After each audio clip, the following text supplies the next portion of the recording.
We can all run, and some of us can run the mile in less than 4 minutes. But there's nothing that most of us can do that compares with the creation of the great G minor fugue. Nash's genius was of that mysterious variety more often associated with music and art than with the oldest of all sciences. It wasn't merely that his mind worked faster, that his memory was more retentive, or that his power of concentration was greater. The flashes of intuition were non-rational.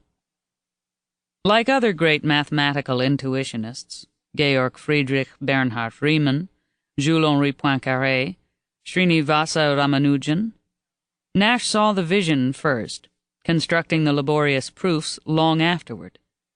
But even after he'd tried to explain some astonishing result, the actual route he had taken remained a mystery to others who tried to follow his reasoning.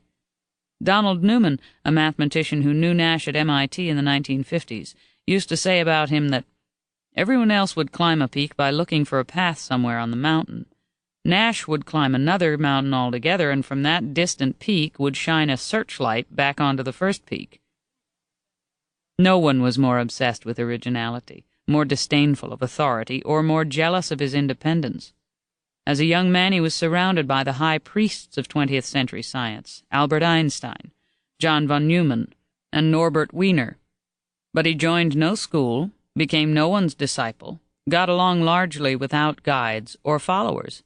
In almost everything he did, from game theory to geometry, he thumbed his nose at the received wisdom, current fashions, established methods. He almost always worked alone, in his head, usually walking, often whistling Bach. Nash acquired his knowledge of mathematics not mainly from studying what other mathematicians had discovered, but by rediscovering their truths for himself. Eager to astound, he was always on the lookout for the really big problems. When he focused on some new puzzle, he saw dimensions that people who really knew the subject, he never did, initially dismissed as naive or wrong-headed. Even as a student, his indifference to others' skepticism, doubt, and ridicule was awesome. Nash's faith in rationality and the power of pure thought was extreme, even for a very young mathematician, and even for the new age of computers, space travel, and nuclear weapons. Einstein once chided him for wishing to amend relativity theory without studying physics. His heroes were solitary thinkers and supermen like Newton and Nietzsche. Computers and science fiction were his passions. He considered thinking machines, as he called them, superior in some ways to human beings. At one point he became fascinated by the possibility that drugs could heighten physical and intellectual performance. He was beguiled by the idea of alien races of hyper-rational beings who had taught themselves to disregard all emotion.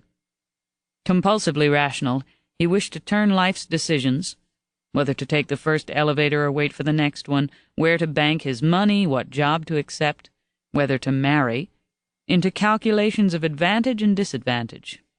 Algorithms or mathematical rules divorced from emotion, convention, and tradition. Even the small act of saying an automatic hello to Nash in a hallway could elicit a furious, "Why are you saying hello to me?" His contemporaries, on the whole, found him immensely strange.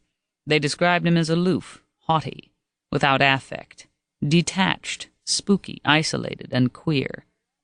Nash mingled rather than mixed with his peers. Preoccupied with his own private reality, he seemed not to share their mundane concerns. His manner, slightly cold, a bit superior, somewhat secretive, suggested something mysterious and unnatural. His remoteness was punctuated by flights of garrulousness about outer space and geopolitical trends, childish pranks and unpredictable eruptions of anger. But these outbursts were, more often than not, as enigmatic as his silences. "He is not one of us," was a constant refrain. A mathematician at the Institute for Advanced Study remembers meeting Nash for the first time at a crowded student party at Princeton. "I noticed him very definitely among a lot of other people who were there. He was sitting on the floor in a half-circle, discussing something. He made me feel uneasy. He gave me a peculiar feeling. I had a feeling of a certain strangeness. He was different in some way. I was not aware of the extent of his talent. I had no idea he would contribute as much as he really did." But he did contribute in a big way.